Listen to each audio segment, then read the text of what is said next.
নমস্কার বন্ধুরা, কল্পনার কিচেনে আপনাদের সবাইকে স্বাগত। আজকের রেসিপি আলুর পরোটা। আলুর পরোটা বানানোর জন্য একটা ময়দার ডো মেখে নেব।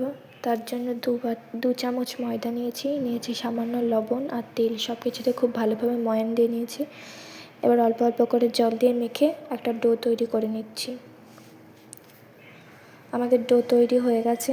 এবার এই ডো থেকে লেচি কেটে বেলে নিচ্ছি রুটির আকারে।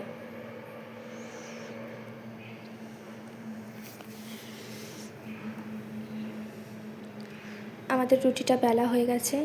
এবার এর ওপর থেকে টমেটো সস দিয়ে খুব ভালোভাবে চারিদিকে ছড়িয়ে নিচ্ছি। এবার এর ওপর আগে থেকে সেদ্ধ করে রাখা আলু গ্রেট করে দিচ্ছি। এবার দিচ্ছি সামান্য বিট লবণ, লঙ্কা কুচি, সামান্য ম্যাগি মশলা, ধনেপাতা কুচি,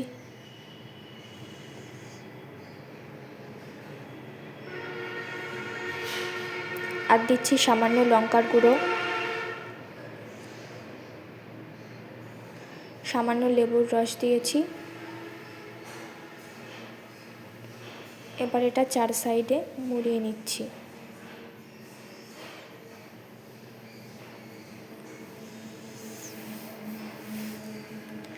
এবার অন্যদিকে তাওয়াতে তেল গরম করে নিয়েছিলাম। এবার এতে পরোটাটা দিয়ে দিচ্ছি। এবার উল্টে পাল্টে লাল লাল করে ভেজে নিচ্ছি, যাতে ভেতর থেকে খুব ভালোভাবে সব কিছু সেদ্ধ হয়ে যায়।